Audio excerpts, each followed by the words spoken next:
À la CEMIR, je ne comprends pas cette décision. Pouvez-vous nous apporter des explications? Merci. Tenter en tout cas de le faire. En ce qui concerne ce projet, la CEMIR, et Mme Dindar pourrait beaucoup mieux en parler que moi. Nous sommes d'abord, premier aspect, dans le cadre de cette conférence territoriale des politiques publiques entre départements et régions, c'est-à-dire comment faire en sorte que nous puissions amener à ce que les compétences de l'une et de l'autre des collectivités puissent trouver une meilleure expression en mutualisant tout simplement nos moyens et en mutualisant les outils. C'est le cas aujourd'hui avec la CEMIR. Vous savez que la région Réunion est donc au capital de la CEMIR, ainsi que le département, et nous nous sommes fixés donc un objectif commun, deuxième aspect, qui est celui de faire en sorte qu'un certain nombre de sites remarquables aujourd'hui, propriété notamment du département, puissent être effectivement des sites donc reconvertis à vocation touristique. Donc, à titre d'exemple, c'est le projet qui est en cours aujourd'hui d'examen et d'évaluation du golfe de l'étang Salé, pour lequel un appel à candidature a été lancé et pour lequel donc il devrait y avoir une proposition demain d'implantation hôtelière et donc d'activités sportives donc liées au golf notamment. Et donc vous voyez bien l'intérêt sur un projet comme celui-ci d'avoir de concert le conseil départemental propriétaire du site et la région qui, par ailleurs, a la compétence effectivement touristique. L'IRT, vous le savez, est sur un tout autre schéma, qui est celui effectivement d'assurer l'image et la promotion de la Réunion et non pas être dans les opérations d'investissement. Donc, il appartiendra demain, si cette modification des statuts était portée, donc à la CEMIR, de pouvoir, sous la direction et sous la recommandation et du département et de la région, donc d'amener effectivement ces investissements nouveaux dans le champ et sur l'espace touristique. Je ne sais pas si Mme Dindar souhaite... a apporté quasiment toutes les réponses. Le département est propriétaire de quelques hauts lieux et quelques fleurons qui sont à fort potentiel de valorisation touristique. Il y a le golfe de l'étang Salé, il y a effectivement les thermes de Sillaos et l'ancien hôtel des Thermes, il y a le VVF avec le tourisme familial qu'on peut encore développer. Donc l'idée, c'est bien de mettre en valeur et de valoriser tout ce potentiel touristique, mais à forte valeur économique. Et bien évidemment, on avait le choix ou de créer nous-mêmes un outil économique ou de nous appuyer sur un outil existant. Et nous avons retenu plutôt l'idée de s'appuyer sur la CEMIR puisque nous sommes actionnaires à parité, région, département, mais également caisse des dépôts, les communes. L'État est censeur dans la CEMIR. Donc cet outil était l'outil le plus sécurisant pour les élus, puisque la caisse des dépôts y est, les communes y sont, l'État est lui-même censeur, la région, le département, nous y sommes, et c'est pour ça que ce rapport passe. Il a déjà été voté en assemblée plénière du conseil départemental et sur le même objet. Pardon. Très bien, merci. Oui, je vous en prie, chers collègues. Oui, Monsieur le Président, je viens d'entendre Madame la Présidente, mais ça signifie que les termes de Sillaos seront aussi reconnus dans ces activités-là, puisque n'oublions pas que là, c'est quand même un bâtiment du conseil départemental qui, c'est vrai, recherche preneur depuis de nombreuses années pour diversifier et développer les activités des termes de Sillaos, mais c'est quand même un outil qui fonctionne avec des agents du département et je pense que la discussion méritera d'être vue chez nous au département et je renouvelle, je comprends l'activité économique, mais... Non, ne vous me prenez absolument pas et je voudrais vraiment bien éclaircir ce que je viens de vous dire.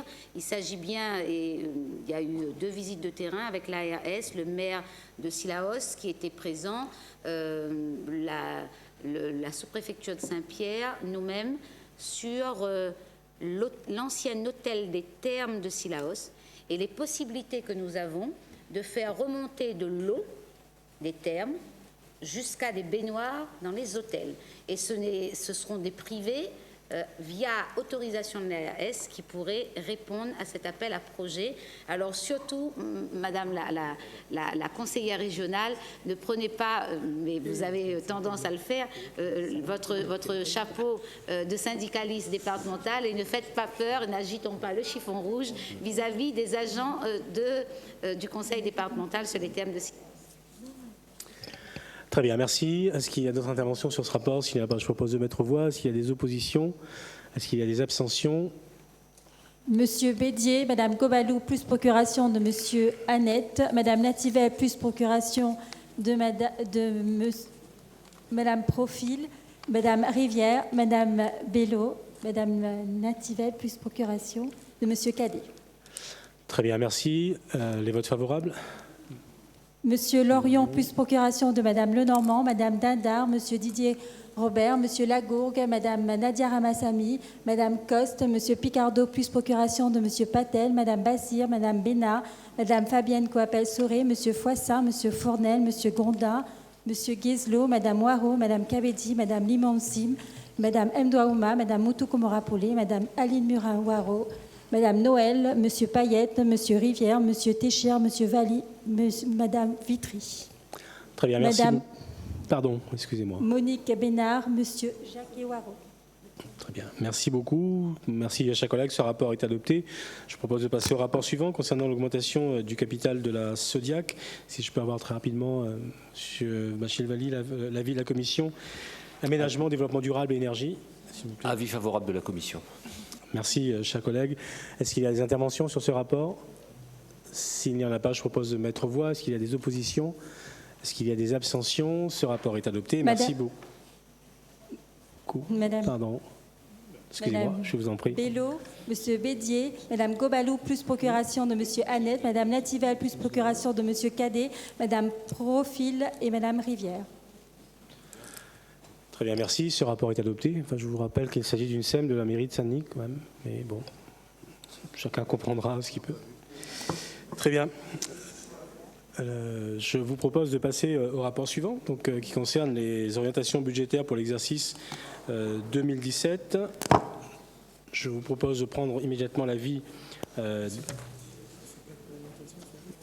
des commissions avec... pardon. Très bien. Juste avant l'avis des commissions, peut-être nous avons donc monsieur le directeur général des services quelques éléments de contexte, s'il vous plaît. Excusez-moi. Très bien. Je vais essayer de faire très court.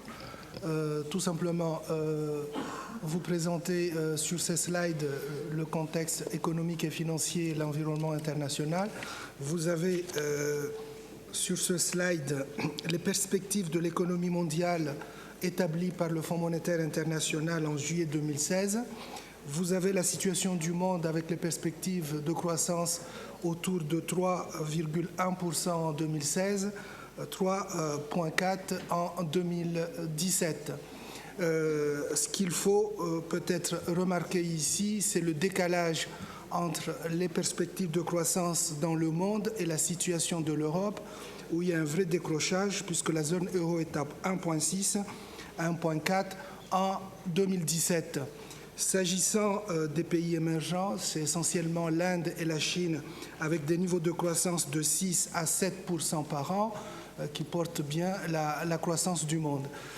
Tout simplement pour vous dire que la situation de la Réunion est plutôt comparable à la moyenne du monde. Et passer au slide suivant, Madame Razinski. Les autres éléments concernant la construction du BP 2017 de la collectivité portent sur les financements publics et notamment le maintien de l'objectif de baisse des déficits publics à hauteur de 2,7 qui impacte le budget des collectivités publiques puisqu'il y a un impact en ce qui concerne une diminution des dotations de 2,8 milliards d'euros envisagées dans le cadre de la loi de finances qui est en cours d'examen au Parlement, a un impact pour la région Réunion avec des éléments qui ont déjà été évoqués au sein de cette Assemblée. Une perte cumulée pour la période 2014 à 2016, près de 10 millions d'euros, et une perte cumulée au titre du BP 2017 à hauteur de 13,4 millions d'euros. Je tiens à préciser ici que 13 millions d'euros, c'est une année de capacité de désendettement pour la collectivité régionale au niveau de nos ratios. Le slide suivant, l'impact, en tout cas en ce qui concerne la commande publique, qui est un sujet qui est évoqué dans votre Assemblée. Nous avons repris des éléments issus de l'Observatoire des finances locales, qui a repris et traité l'ensemble des éléments et des CA des collectivités en France. Et au titre des années 2014 et 2015, vous constaterez ici que le bloc communal a vu son programme d'investissement baisser de 7,5 milliards d'euros et le bloc départemental 1,2 milliard d'euros pour les années 2014-2020. Seules les régions, au titre de la période, ont continué à investir avec un montant qui est tout à fait modeste par rapport aux baisses du bloc communal, puisque les régions continuent à investir à hauteur de 600 millions d'euros. Sur ces deux exercices, la baisse des commandes publiques entraîne, selon bien sûr l'Observatoire des finances locales, une baisse du chiffre d'affaires de 8,7 milliards d'euros pour l'économie nationale et a estimé en tout cas et chiffré en tout cas la baisse des dotations de l'État à 5,17 milliards d'euros. Nous avons, à partir de ce slide, essayé de comprendre quelle est la situation de La Réunion et nous reprenons ici les chiffres du Haut Conseil de la commande publique, qui est un organisme indépendant qui travaille sous la tutelle du préfet de région. Donc voilà les chiffres qui ont été communiqués au Conseil de la commande publique en reprenant les éléments du CA ou des CA des collectivités, région, département, interco et bloc communal. Donc sur un montant global de 872 millions d'euros, le Conseil régional pèse, en tout cas si on peut dire les choses comme ça, sur l'ensemble du programme d'investissement porté à La Réunion en 2014, 42%, et vous avez les indications en ce qui concerne les autres blocs, autres collectivités. Le même exercice a été fait par le Haut Conseil de la commande publique s'agissant de l'année 2015. Nous sommes ici en prévision. Les prévisions des budgets du département, de la région, du bloc des communes et PCI représentent un montant global de 1,167 milliard d'euros de commandes publiques au titre de l'année 2015. La part de la région représente 504 millions d'euros, soit un taux de 46% pour la région. Enfin, s'agissant cette fois-ci des interventions de la région sur la période, nous sommes remontés au CA, donc c'est exactement ce que la collectivité a effectivement payé en matière de commandes publiques au titre des années 2010 à 2015. Vous avez les chiffres qui s'affichent. Et si on met la prévision du BP 2016, en ce qui concerne les bâtiments, la région a investi, ou en tout cas en intégrant les éléments du BP 2006, 446 millions d'euros. En ce qui concerne les routes, 1,369 milliard d'euros, dont 769 millions d'euros pour la nouvelle route du littoral. Et le plan de relance d'aide aux communes représente, en ce qui concerne les interventions de la région, 226 millions d'euros. Ce qui fait sur la période une intervention au niveau de la commande publique de la collectivité régionale de plus de 2 milliards pour la période 2010-2016. Sur ce slide, vous avez le ratio qui est le principal ratio que nos partenaires financiers prennent en compte pour examiner la situation financière et la capacité pour les collectivités publiques à financer leur programme d'investissement. Qu'est-ce qu'on constate? On constate une stabilisation, ça c'est la situation de la France, de l'ensemble des blocs, communes, interco et régions et départements. Vous constaterez donc une stabilisation du taux d'épargne brute qui se stabilise pour les autres blocs. S'agissant de la région, vous avez un taux quand même qui est en baisse pour la moyenne nationale, qui s'établit à 2015 à 20%, ce taux d'épargne brute, ce qui est quand même une situation inquiétante pour la région et qui est en lien d'ailleurs avec les slides précédents, puisque ce taux d'épargne brute a été impacté par les baisses de dotation de l'État sur la période. Et pour la région Réunion, à titre d'information, le taux d'épargne brute était de 29% à fin 2015. S'agissant maintenant du taux d'endettement des collectivités, vous avez aussi un phénomène, cette fois-ci, qui inverse en ce qui concerne les régions, pour une raison qui est tout à fait qu'on peut comprendre, puisque les régions font partie des collectivités sur la période qui ont continué à investir, dont un niveau d'endettement des régions qui est assez élevé pour accompagner des programmes d'investissement. Et nous indiquons que la région Réunion suit la même tendance eu égard à son programme d'investissement sur la période. Je vous renvoie au slide en ce qui concerne le financement du programme à hauteur de 2 milliards. S'agissant de la période nouvelle, à titre d'information, au titre de la période 2016-2020, en crédit de paiement, la collectivité régionale prévoit de financer, en plus de ce que nous avons porté sur la période précédente, 3 milliards d'investissements. Sur ces 3 milliards, vous avez la répartition entre les projets qui sont inscrits au protocole de Matignon. Vous avez les engagements nouveaux avec un montant d'1 milliard et vous avez la couverture des engagements antérieurs qui représentent 500 millions sur la période. Et vous avez sur la partie basse de ce slide comment la région va financer ce programme d'investissement de 3 milliards sur la période 2016-2021.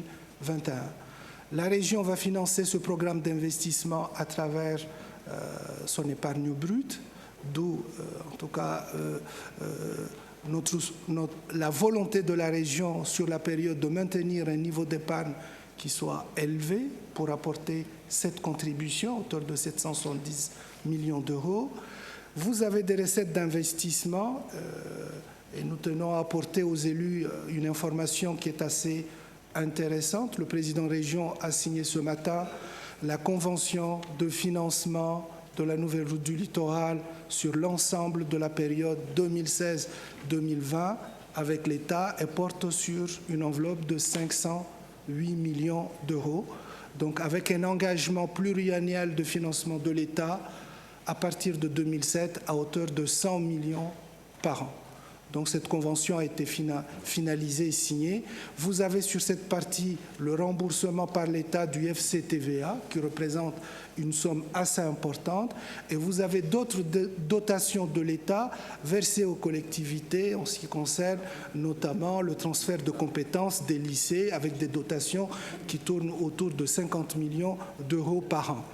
Et pour financer en tout cas ces 3 milliards de programmes d'investissement sur la période nouvelle, la région envisage au titre de cette période de mobiliser l'emprunt à hauteur de 807 millions d'euros. Sur ces 807 millions d'euros, des engagements financiers lient la collectivité avec des conventions fermes signées avec la Banque européenne d'investissement et la Caisse de dépôt de consignation. Et nous avons un partenaire nouveau, le Crédit agricole de la Réunion, avec un taux qui est assez préférentiel. Et je vous renvoie, je ne reviendrai pas sur ces ratios qui vous ont été présentés. Les engagements de la collectivité auprès de ses partenaires seront respectés au titre de la construction du budget 2017. La région envisage, dans le cadre du BP 2017, de respecter le premier critère, une épargne brute qui sera supérieure à 15%. La région respectera le deuxième critère, une capacité de désendettement qui sera inférieure à 10 ans dans le cadre du budget qui vous sera présenté mesdames et messieurs, dans quelques semaines, en vous remerciant de votre patience. Merci, monsieur le directeur général des services. Nous aurons effectivement donc aujourd'hui examiné les orientations budgétaires et je vous donne d'ores et déjà rendez-vous le 19 décembre prochain pour notre prochaine assemblée plénière. Nous aurons examiné le BP 2017. Peut-être avoir l'avis des commissions, si cela a été possible, en commençant par la commission de madame Virginie Kerbidi, commission des affaires générales et financières. La Commission donne un avis favorable aux orientations budgétaires présentées pour l'exercice 2017 pour les parties affaires européennes, ressources humaines, gestion patrimoine et affaires générales et financières. Très bien, merci. L'avis de la Commission éducation, formation, jeunesse, réussite, madame Bassir, s'il vous plaît. La Commission éducation, formation, jeunesse et réussite émet un avis favorable sur les orientations budgétaires 2017 relatives aux piliers, un passeport réussite pour chaque jeune réunionnais. Très bien, merci beaucoup. Avis de la Commission des grands chantiers, des transports et des déplacements. Monsieur Fournel est sorti. Est-ce qu'un élu de la Commission, madame Virginie Kerbidi, s'il vous plaît. La Commission émet un avis favorable sur les orientations budgétaires de l'année 2017 qui sont conformes aux engagements du pilier 2 du projet de la mandature, engager la deuxième génération des grands chantiers réunionnais. Très bien, merci beaucoup. Avis de la Commission économie et entreprise. Monsieur Stéphane Poisson, s'il vous plaît. Secteur économie générale. Pour la partie économie générale, la Commission économie et entreprise relève que l'action de la collectivité régionale s'appuiera désormais sur le SRDE2I et se prononce favorablement sur les termes du rapport présenté. La poursuite globale des dispositifs d'accompagnement aux entreprises en 2017 sera effective avec le souci préservé d'apporter une réponse adaptée et réactive aux micro-entreprises qui représentent une large majorité des entreprises locales. L'aide aux taxiteurs sera renouvelée. Le dispositif fonds d'intervention pour les services de l'artisanat et du commerce sera déployé sur d'autres communes. Une attention particulière sera faite sur les entreprises DO et une bourse à l'entrepreneuriat sera mise en place. La mise en œuvre opérationnelle du dispositif Soutenir, accompagner, valoriser permettra à la collectivité de disposer de guichets uniques de proximité au sein desquels le public trouvera des informations sur l'ensemble des dispositifs d'aide existants. 2017 verra aussi le transfert à la collectivité régionale de compétences dévolues à l'État dans le domaine de la création d'entreprises, à l'image du NACRE, qui est le nouvel accompagnement pour la création et la reprise d'entreprises. La mise en œuvre de nouveaux outils d'ingénierie financière et l'amélioration de ceux existants permettront également de favoriser la création d'activités et d'emplois. Afin de répondre aux exigences de l'Union européenne, un rapport à mi-parcours sur le régime d'octroi de mer sera réalisé et constituera un enjeu important pour le tissu productif local. De manière globale, la collectivité régionale poursuit son accompagnement visant à soutenir l'emploi des jeunes au sein des entreprises ou structures relevant de l'économie sociale et solidaire. La collectivité accentuera son soutien à la filière pêche-aquaculture et elle finalisera la réalisation du schéma régional de développement de l'aquaculture de la Réunion. L'internationalisation et l'export seront mis à l'honneur par l'ouverture de la Maison de l'Export, la tenue de séminaires sur l'internationalisation, le prolongement de la passerelle Chine-Réunion et le financement des VIE, volontaire international en entreprise. Secteur du tourisme, s'agissant du tourisme, la Commission se prononce favorablement sur l'intervention de la collectivité en faveur de ce secteur prioritaire créateur d'activités et d'emplois dans un cadre renouvelé s'articulant autour des points clés suivants. En termes de stratégie, la poursuite des travaux de réactualisation du schéma de développement et d'aménagement touristique de la Réunion, une mise en tourisme du territoire par le soutien aux projets d'aménagement et d'équipement touristique et de loisirs, le maintien de l'attractivité de la destination par un soutien maîtrisé des organismes et structures touristiques, têtes de réseau, à travers le financement de programmes d'action. Un effort particulier sera apporté à la filière croisière qui concourt à l'attractivité de la destination. Le soutien à la compétitivité du secteur par un appui aux investissements des entreprises touristiques en matière d'hôtellerie, de restauration, de loisirs et de structures d'accueil en milieu rural dans le cadre du POE FEDER et du PDRR FEDER 2014-2020, une aide à l'emploi par le biais de la prime régionale à l'emploi et la mise en place d'un chèque promotion en faveur des très petites entreprises. Sur le secteur numérique, s'agissant du numérique, la Commission se félicite de la mise en œuvre dès 2017 du plan régional très haut débit défini dans le schéma directeur territorial pour l'aménagement numérique, le SDTAN, approuvé en mars 2016. En 2017, la région fera appel à un prestataire pour étudier et déployer un réseau de fibre optique sur Salazie, Sillaos, Saint-Philippe et Sainte-Rose, les Avirons et l'Entre-deux. Le projet public complétera l'initiative privée avec l'objectif de permettre à l'ensemble des Réunionnais d'accéder au très haut débit en fibre optique d'ici 2022. La collectivité s'assurera également de la bonne délivrance des services Internet dans les zones les plus reculées et évaluera la nécessité de devenir opérateur Internet pour ces zones en cas de carence des fournisseurs d'accès Internet. Dans le secteur de l'innovation, s'agissant de l'innovation, il est important de continuer à informer les porteurs de projets sur les contraintes liées à l'application du régime d'aide RDI, recherche, développement, innovation, et de les accompagner pour le développement d'un modèle économique viable. L'innovation frugale, qui consiste à faire mieux avec moins, pourrait être intégrée dans les réflexions. Enfin, la Commission propose le développement de projets de recherche sur les sciences humaines en partenariat avec l'université, visant à permettre aux acteurs publics de mieux orienter leur politique. Pardon, excusez-moi. Merci beaucoup, chers collègues. L'avis de la Commission aménagement, développement durable, énergie. Monsieur Valli, s'il vous plaît.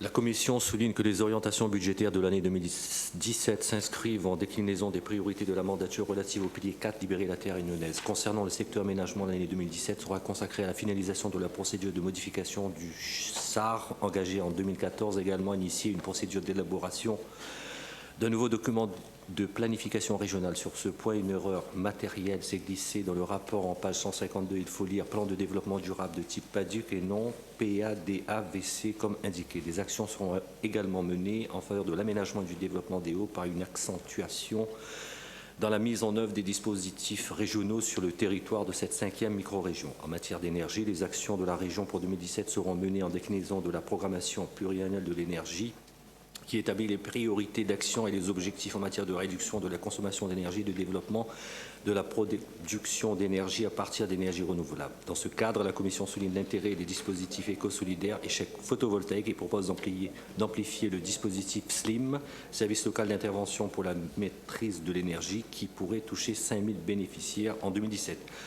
Par ailleurs, l'année 2017 sera marquée par les travaux d'élaboration du futur plan régional de prévention et de gestion des déchets, nouvelle compétence de la collectivité avec un accent qui sera mis sur l'économie circulaire qui doit faire l'objet d'un plan d'action spécifique. Enfin, la collectivité entend poursuivre en 2017 les actions en matière de préservation de la biodiversité, que ce soit au niveau des instances de gouvernance, des structures ou par l'accompagnement des projets. Très bien, merci, chers collègues. Avis de la Commission culture, sport, identité réunionnaise. Madame Murin. Merci. Donc la Commission, à l'unanimité, émet un avis favorable sur le projet d'orientation budgétaire pour l'exercice 2017. La région maintient une politique ambitieuse en faveur de la culture à travers 4 axes. Le premier concernant le développement culturel du territoire grâce au soutien apporté aux acteurs culturels, artistes, associations et entreprises culturelles s'adressant à tous les publics. Le deuxième axe, le patrimoine culturel par un accompagnement des associations ou des acteurs privés, mais aussi grâce au service régional de l'inventaire pour l'identification, la réhabilitation et les actions de valorisation auprès du grand public. Troisième axe, l'enseignement artistique en soutenant les établissements d'enseignement artistique sur l'ensemble du territoire et par l'action du CRR dans les 4 micro-régions. Enfin, le dernier axe, une offre muséale riche, diversifiée et de qualité, répertoriée au niveau national, voire international, représentant de multiples facettes de la Réunion dans son environnement indio-océanique. 2017 confortera ces orientations basées sur plus d'accessibilité, un meilleur équilibrage de l'offre sur l'ensemble du territoire et une ouverture au monde. Concernant le secteur sport, la Commission émet également un avis favorable sur le projet d'orientation budgétaire pour 2017, visant d'abord au maintien des dispositifs d'aide mobilisés en faveur du monde sportif local, ensuite au déploiement de nouvelles orientations liées au niveau transfert de compétences et d'harmonisation des politiques sportives territoriales, enfin au projet d'institut régional du sport de l'océan Indien. Très bien, merci beaucoup. Avis de la Commission égalité des chances et solidarité. Madame Bénard, s'il vous plaît. La Commission égalité des chances et solidarité s'est prononcée favorablement sur les orientations budgétaires 2017 relatives au secteur de l'égalité des chances dans la perspective de promouvoir la réussite de chaque Réunionnais et de réaffirmer plus d'égalité des chances pour les familles. Merci beaucoup. Avis de la Commission coopération régionale, Europe et internationale. Madame Vitry. Monsieur le Président, chers collègues, bonjour. La Commission émet un avis favorable sur les orientations budgétaires au titre de l'année 2017 pour le pilier 7. La Commission note que ces orientations répondent à une double démarche. Une démarche de cohérence de l'action publique nécessaire pour préserver les acquis et consolider les efforts déjà entrepris. C'est en ce sens que les orientations budgétaires 2017 s'attachent à poursuivre la politique d'ouverture internationale menée par la région avec une priorité de renforcer la coopération économique en direction de nos pays cibles prioritaires, la Chine, l'Inde et l'Australie. C'est aussi dans cette logique de continuité que les domaines d'intervention prioritaires 2017 restent le tourisme et l'éducation. Par ailleurs, la Commission note avec satisfaction que les indicateurs de suivi sont proposés pour le tourisme et l'éducation en complément de ceux obligatoires du programme Interreg 5 Océan Indien.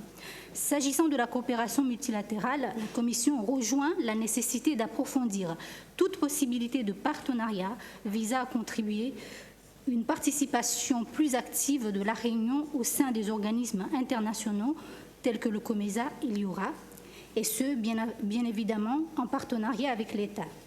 Une démarche ambitieuse conduite par la collectivité pour renforcer l'insertion de la Réunion dans son environnement régional.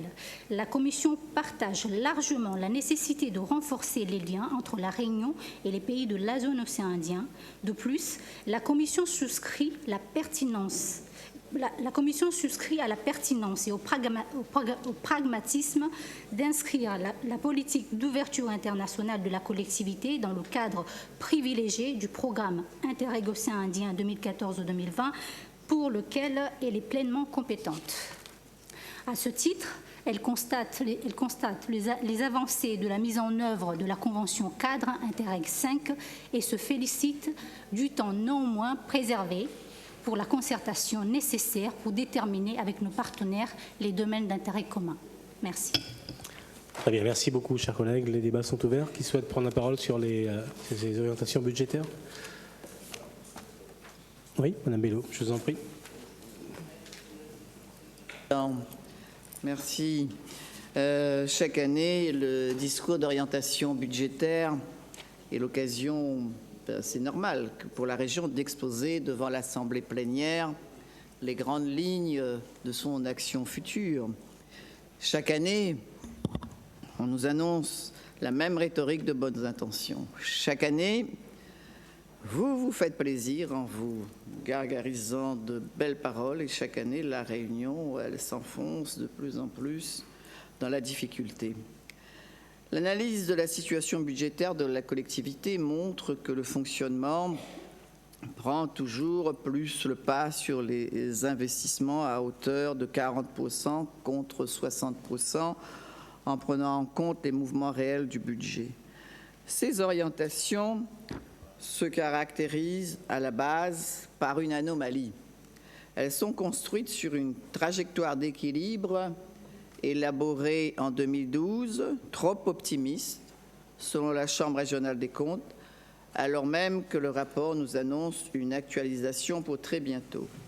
De même, toute la partie gestion de la dette décrit la situation actuelle sans intégrer les 401 millions qui seront mobilisés dès cette année pour la nouvelle route du littoral, ce qui donne une vision fausse de l'endettement. Concernant les évolutions des dépenses de fonctionnement sur la période 2011-2015, un état des lieux financiers doit normalement distinguer les évolutions avec et hors transfert de compétences, ce qui manque ici à une juste appréciation de la situation réelle. Sur la période 2011-2015, les recettes de fonctionnement ont progressé de 6%, alors qu'en même temps, les dépenses de fonctionnement ont été supérieures à 7,4% pour arriver à équilibrer votre budget. Vous avez donc recours à l'endettement qui grève de plus en plus vos marges de manœuvre avec un stock de plus de 565 millions d'euros. Du coup, votre gestion de la trésorerie est de plus en plus tendue. Vous en êtes à réclamer, et je cite, l'autorisation de lancer un programme de billets de trésorerie pour la gestion de la trésorerie, et ce en complément des lignes de trésorerie actuellement disponibles. En effet, il faut bien que vous arriviez à payer les charges courantes, alors que vous aviez déjà doublé les charges de personnel en 2010 et 2015. Celles-ci vont augmenter de plus de 10 millions entre 2015 et 2017, soit plus de 8%. La Réunion a, je crois, tout à craindre de votre deuxième mandature. Les 7 piliers à la base de votre politique sont plutôt à l'image de 7 parallèles qui ne se rejoindront jamais. Vos piliers sont des supports isolés qui ne soutiennent rien du tout. Vous n'avez aucune vision d'ensemble, aucune stratégie globale qui permettrait à long terme d'avoir une politique cohérente. À vouloir segmenter les politiques publiques sans lien entre elles, vous n'avez aucune dynamique, aucune impulsion, vous n'avez pas une stratégie digne de ce nom. On le voit à tous les niveaux. Pilier 1. Lancer de grands discours sur la politique éducative, c'est très important parce que l'éducation est le cœur battant d'une nation. Mais êtes-vous simplement capable de construire un seul lycée pour désengorger les 41% des établissements qui ont plus de 1000 élèves? Alors que sur la dernière décennie, vos prédécesseurs ont construit 7 établissements pour l'avenir de notre jeunesse. Vous, parce qu'il y avait la campagne électorale, vous avez lancé, fort heureusement, le lycée de Bois-de-Nef. Et pour pallier le manque, actuellement, vous lancez des études pour généraliser la construction de classes en préfabriquées et l'illustration et le lycée Jean Inglot au Port. Vous dites que vous voulez la réussite de notre jeunesse, alors que vous êtes incapable d'offrir une carte des formations actualisée par rapport aux besoins des entreprises. Vous êtes incapable de répondre à la réalité des besoins des bacheliers de la filière technique qui échouent systématiquement à l'université. Est-ce que c'est cela, votre passeport réussite? Donner un bon numérique de 20 € est une chose, mais qu'en est-il de vouloir investir dans le très haut débit pour toute l'île? Mettre en place une politique de bons de voyage est une chose, mais qu'en est-il du désenclavement aérien de la Réunion? Cela n'est pas à la hauteur des enjeux du développement de notre île. Vous souhaitez lancer dans le pilier 2 une deuxième génération de grands chantiers, alors que vous êtes incapable de faire construire des logements pour loger les Réunionnais dans la dignité. S'il y a bien un grand chantier digne de ce nom, c'est le chantier des logements, je l'ai dit à plusieurs reprises, et c'est évidemment dans ce secteur que nous devrions investir nos efforts. Investir 1,6 milliard d'euros pour 12 km de route est une chose, mais vous êtes incapable de supprimer les embouteillages quotidiens pour les 80 000 automobilistes à Cambé, les 90 000 Réunionnais de l'entrée Est de Saint-Denis, les 34 000 à Saint-Benoît, les 45 000 dans la descente du Tampon. Et qu'en est-il de la route de Sillaos? Le maire de Sillaos l'est là. Que ça l'a fait. Qu'en est-il de la liaison Saint-Benoît-le Tampon? Qu'en est-il de la déviation du Tampon? Moi, je voudrais bien connaître, je vois que dans le rapport, on parle de covoiturage. Le taux de covoiturage, il doit 2-3 lotos arrêtés là-bas sur la route des Tamarins. Et donc, vous êtes loin, bien loin de la préoccupation quotidienne des Réunionnais. Le pilier 3. Vous voulez libérer les entreprises. Quel joli mot, quel beau mot, liberté. Alors que vous n'avez rien fait pour développer le foncier économique qui est tellement important. La vocation première de la région, c'est d'anticiper l'avenir. Il faut le rappeler, depuis la mise en œuvre de la loi NOTRe, cette nouvelle organisation territoriale de la République, la collectivité régionale. Vous êtes la collectivité, nous sommes la collectivité la plus importante. Elle est chef de file du développement économique. Toutefois, elle ne dispose pas toujours d'une stratégie lui offrant une vision globale sur l'aménagement du foncier économique, ainsi que d'un programme de développement de filières à fort potentiel, et j'aurai l'occasion de revenir là-dessus tout à l'heure. Rien que sur la question touristique, votre échec est patent. Comment développer ce secteur dont le potentiel est si important alors qu'il n'y a aucune stratégie, aucun schéma directeur? Pire encore, on nous resserre l'autre slogan ancien, Réunion île intense, qui avait échoué il y a 10 ans, puisque pas adapté à la clientèle des seniors et à la clientèle, vous le savez aussi, comme moi, Monsieur le Président de l'IRT, pas adapté non plus à la clientèle familiale et pas non plus adapté au positionnement balnéaire, malheureusement. Ce slogan risque d'être encore revu si d'aventure un schéma d'aménagement et de développement touristique venait à être défini dans les années qui viennent, et il faut le faire. Cela confirme donc les remarques de la Chambre régionale des comptes sur le positionnement incessant de la destination. Je rappelle que les derniers chiffres de fréquentation touristique de 2015 montrent que l'on est au même niveau que de 1999, avec 426 400 visiteurs extérieurs, soit plus de 17 ans en arrière. Pour en terminer, avec les entreprises, les cas des entreprises régionales, Maraïna, Nexa, SPA l'Énergie, résument bien votre politique économique. Des personnes proches de vous bénéficient de salaires très confortables. Régulièrement, de l'argent public sert à les renflouer à coups de millions d'euros pour éponger les déficits. On en est même à se poser la question, à quoi servent ces sociétés? Cela a été très bien posé ce matin par notre collègue Nebenaza, surtout quand on constate qu'elles coûtent plus cher en suivi d'études que les prestataires chargés de réaliser ces mêmes études. Vous voulez encore le mot liberté dans le pilier 4, libérer la terre réunionnaise. Mais la terre réunionnaise, elle est prisonnière de qui? De quoi? Du schéma d'aménagement régional?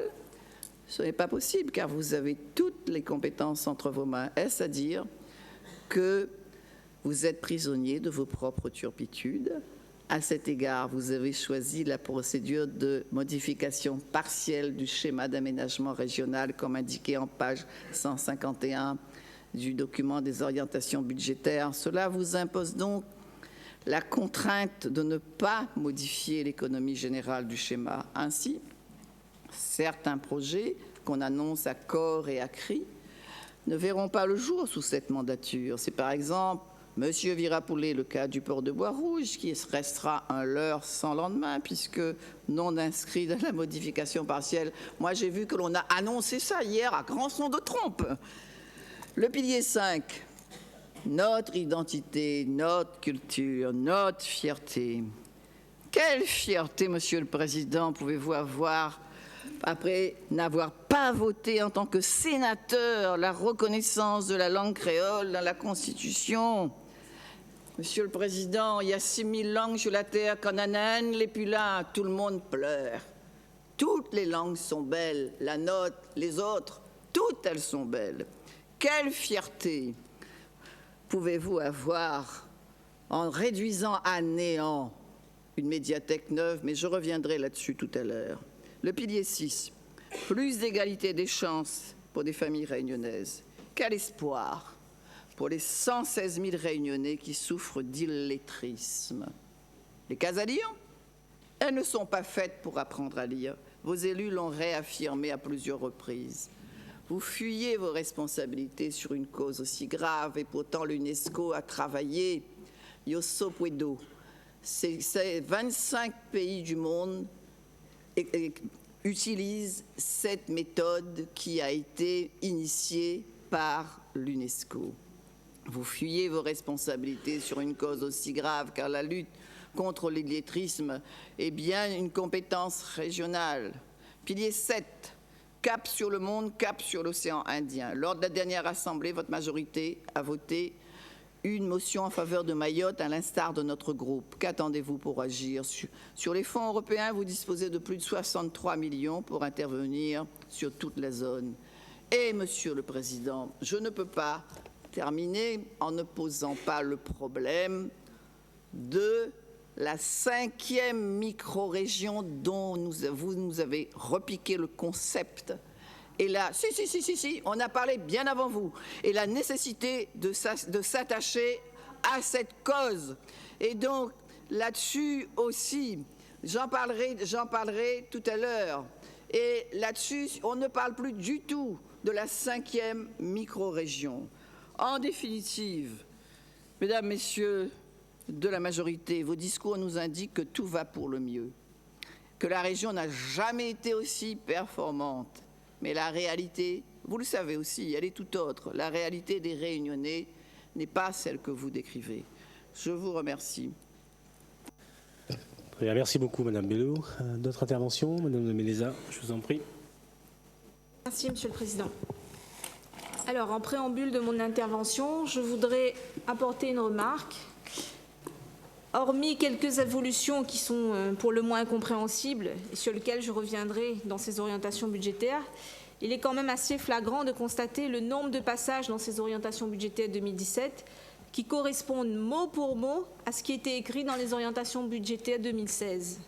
Certes, c'est vrai, il est plutôt normal que même les grandes idées s'y trouvent, mais de là à présenter une copie conforme de l'année précédente, sur beaucoup de points, vous nous recevez la même soupe de promesses qu'en 2016. Je vais refermer cette parenthèse et je vais me consacrer aux quelques points qui sont essentiels et qui sont dans ces orientations budgétaires. D'abord, sur la route du littoral. Alors, effectivement, un investissement conséquent que la région, pour lequel je me permets quand même de vous le rappeler au cas où, que le LPA n'est pas opposé à ce projet, bien au contraire. La première remarque est que ce chantier a désormais pris du retard. Il est dit dans le rapport que la livraison de la digue de la Grande Chaloupe, prévue en 2016, devrait finalement avoir lieu en 2017, en raison, dit-on, de soi-disant difficultés d'approvisionnement en matériaux. De même, la digue reliant la Grande Chaloupe à la possession ne commencera qu'à la fin 2017, voire 2018. Ma première interrogation porte sur les conséquences financières de ces retards pour la collectivité. Quelles seront-elles? Y aura-t-il un impact lié à l'évolution, par exemple, du coût des matériaux? Il serait bien que vous nous répondiez sur cette question qui est fondamentale. Vous l'avez dit, le choix de la région était de confier aux entreprises la responsabilité de la fourniture en matériaux pour le chantier. Face à un groupement qui visiblement n'a pas respecté l'engagement pris auprès de la collectivité en termes de délai, puisque vous le marquez dans le rapport, envisagez-vous aujourd'hui des pénalités financières à leur encontre? Deuxième remarque, qui est liée à la première, il s'agit de la question cruciale des matériaux. Je vous cite un passage de ce rapport que vous nous présentez, je le lis. Le groupement en charge de la construction des digues est contractuellement responsable de l'approvisionnement en matériaux et donc, je lis, de l'ouverture des carrières en roches massives. Alors, Monsieur le Président, Monsieur Fournel, il n'y a rien qui vous choque là-dedans? Moi, avec mon humble connaissance sur la législation des carrières, et notamment concernant les ICPE, et aux dernières nouvelles, il me semble, je pense que vous allez me le confirmer, que c'est l'État qui a la responsabilité d'ouvrir les carrières, et non les entreprises. Sinon, vous n'auriez pas vous-même ici, en assemblée plénière, demandé il y a quelques années à ce qu'on modifie le schéma des carrières, s'il appartenait aux entreprises d'ouvrir les carrières. Donc, je me dis que soit la réglementation a changé, ou alors c'est un lapsus qui peut être révélateur. Mais ça, je vais vous laisser me l'expliquer dans un instant. Mais c'est vrai que sur cette question de l'approvisionnement, vous n'arrêtez pas de dire à qui veut l'entendre que l'approvisionnement, c'est l'affaire des entreprises. Mais par contre, dès que vous pouvez, vous essayez de passer en force et vous essayez de tout faire pour vous en occuper. Les exemples sont légion, et je vais quand même peut-être vous en citer quelques-uns. Donc, c'est bien la région Réunion qui a demandé la révision du schéma des carrières en 2014, 3 ans après avoir signé les premiers marchés, alors que, bien évidemment, en principe, elle ne s'occupe pas de l'approvisionnement des carrières. Elle a quand même signé avec une entreprise qui n'avait à l'époque pas de galets, hein, je vous le rappelle, puisqu'il n'y a pas de carrière de roches massives à La Réunion, tout le monde le sait. Nous avons des carrières alluvionnaires. La région, à l'époque, a d'ailleurs, encore une fois, pris un risque énorme avec l'argent des Réunionnais, mais ce n'est pas la première fois, de signer avec une entreprise qui ne savait même pas où se trouvaient les galets. La région, par contre, pourtant, elle savait bien qu'à La Réunion, il n'y avait pas de carrière de roches massives. Alors, 3 ans après, seulement en 2014, l'histoire ne dit pas ce qui s'est passé pendant 3 ans, hein. Mais bon, ça, on le saura peut-être un jour. 3 ans après, alors qu'elle ne s'occupe toujours pas de l'approvisionnement, elle demande au préfet de prendre des PIG pour imposer aux communes des carrières. Ça s'est passé en commission permanente. 4 PIG a été demandé après avoir demandé la modification du schéma des carrières. Dioré, Bois Blanc, l'Hermitage Léo et un autre site sur Saint-Paul, je l'ai oublié. Quand elle en a l'occasion, encore une fois, à travers les SCOT qui sont passés, celui de l'Ouest, celui de la Cireste, elle essaye à chaque fois, quand elle le peut, dans les révisions de plus, d'inscrire à chaque fois les carrières qui ne sont même pas approuvées par la modification du SAR, qui est encore quelque part, je ne sais pas où, mais que la région a elle-même peine à inscrire, mais elle essaye de le faire à travers les documents quand elle en a l'occasion. Mais elle ne s'occupe toujours pas des carrières de l'approvisionnement. Donc, comme elle ne s'occupe toujours pas des carrières de l'approvisionnement, elle promet, et c'est dit publiquement dans la presse, et elle s'engage avec les communes, notamment pour ne pas la citer, la commune de Saint-André, M. Virapoulet est ici là présente, de faire en fait des aménagements, de financer des aménagements, des déviations, des routes, pour alléger et fluidifier les routes, pour que les carrières dont elle ne s'occupe pas, qui n'est pas de son affaire, puissent circuler librement et qu'on puisse avoir donc les carrières ouvertes pour pouvoir amener les galets. Pareil, on apprend récemment avec la commune de la Possession que des protocoles sont signés à coût de millions d'euros avec l'argent des contribuables, alors que c'est, encore une fois, l'affaire des entreprises pour s'en occuper, pour, je cite ce que j'ai lu sur Info 974, pour minimiser l'impact des carrières qui ne relèvent pas de sa responsabilité. Alors, je ne sais pas, mais là, pour moi, il y a juste un petit souci. Pourquoi la région, qui ne s'occupe pas des carrières, aide ouvertement l'entreprise mandataire de ce marché, avec qui elle a signé alors qu'elle n'avait elle-même pas les galets? J'aimerais qu'on puisse me répondre à cette question, qui est une question fondamentale. Enfin, sur le dernier point sur la NRL, vous avez indiqué au sujet de la digue de la Grande Chaloupe, la Possession, je vous cite encore, « L'ordre de service ne sera donné à l'entreprise que lorsque les carrières en roche massive auront été autorisées et seront mises en exploitation. » Monsieur le Président, qu'attendez-vous alors pour sortir cet ordre de service? Vous savez comme moi, vous ne pouvez pas l'ignorer, que le préfet a ouvert une carrière. C'est la carrière de Dioré qui est ouverte et autorisée depuis décembre 2015. Il y a 1 an par la préfecture. Qu'attendons-nous pour donner cet ordre de service? Il n'y a plus de problème d'approvisionnement à La Réunion. Si vous voulez le faire croire, c'est un leurre. Il y a une carrière qui est autorisée, une deuxième qui est en passe, qui est en cours d'autorisation, puisqu'il y a un avis favorable de la commission d'enquête qui s'est réunie. Donc aujourd'hui, il y a donc des carrières qui sont ouvertes. Si on se fie aux dernières déclarations de plus du groupement de la NRL, qui a mis donc des grands panneaux dans les journaux et à qui voulait le voir, puisque c'est public, il le dit très clairement et de façon très limpide que les besoins manquants pour poursuivre son chantier est de 3,7 millions de roches massives, avec 700 000 tonnes de roches supérieures à 1 tonne, voire à 5 tonnes. Donc, quand on regarde les dossiers, il me semble que c'est le préfet qui autorise et fait des études jusqu'à nouvel ordre sur les carrières. Il me semble que le gisement disponible se trouve dans l'Est et que toute la ressource nécessaire au chantier est déjà disponible. Il est donc aujourd'hui clairement démontré qu'il est de votre responsabilité de faire en sorte que ce chantier se poursuive et vite. Les automobilistes attendent cette route, mais aussi les acteurs du BTP. Ils l'ont dit encore récemment, le nombre d'emplois attendus sur la NRL n'est pas au rendez-vous suite au retard dû au manque de matériaux. Les matériaux pour la NRL sont là.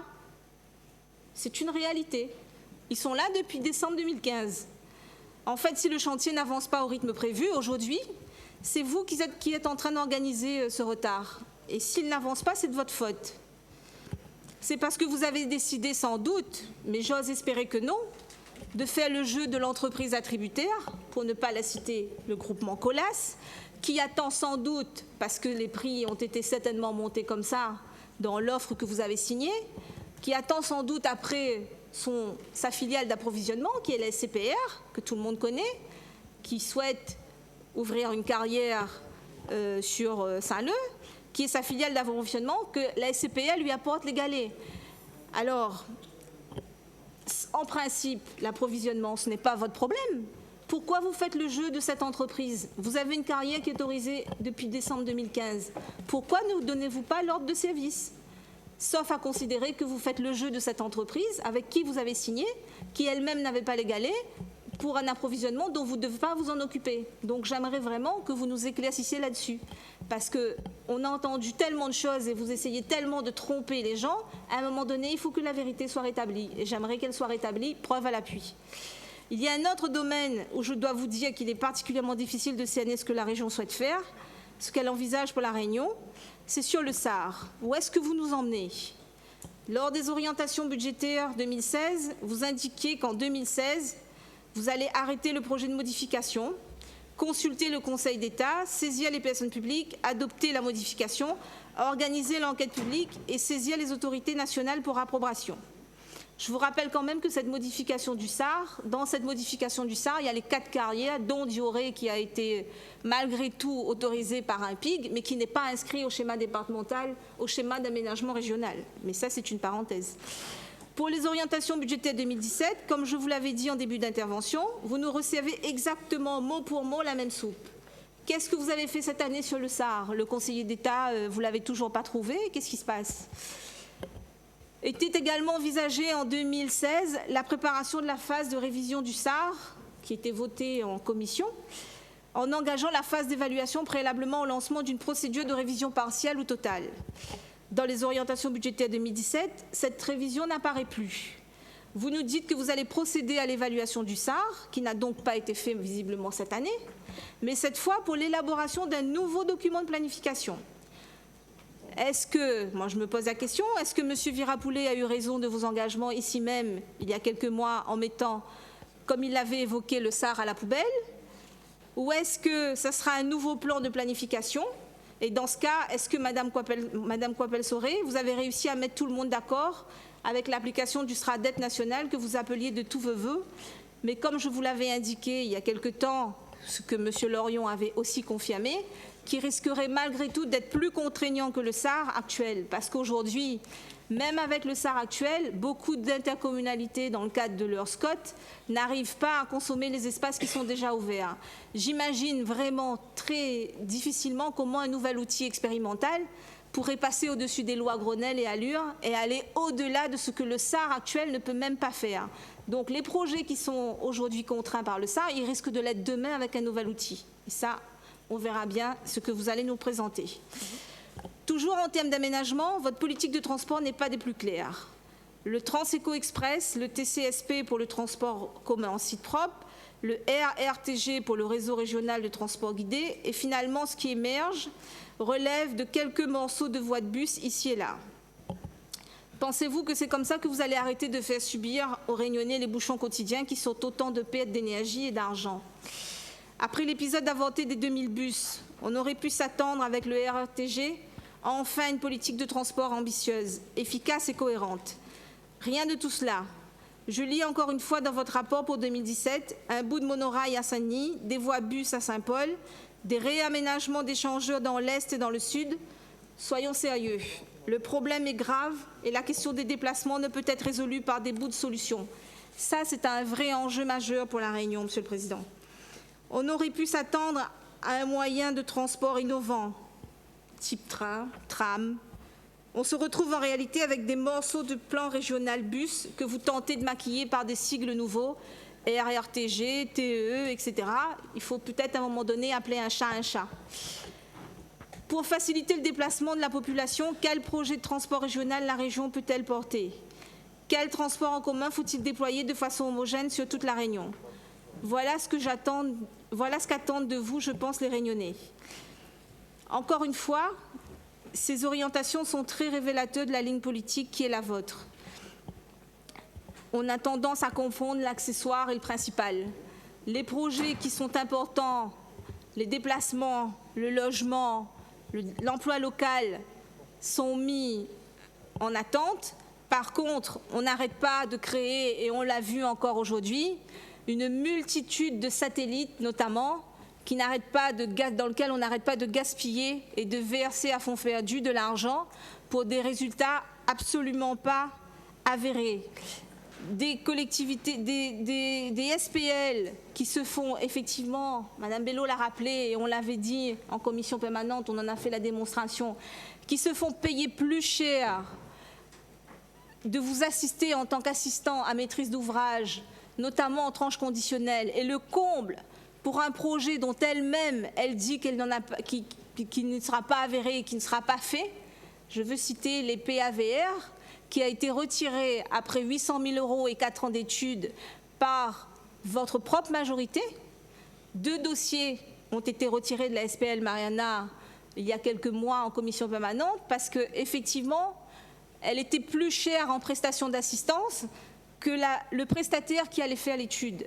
Sans compter les études qui n'aboutissent pas tous les ans, un programme d'1 million d'euros d'études en aménagement dont elle ne se cache pas elle-même, dont elle demande l'annualité. Donc tous les ans,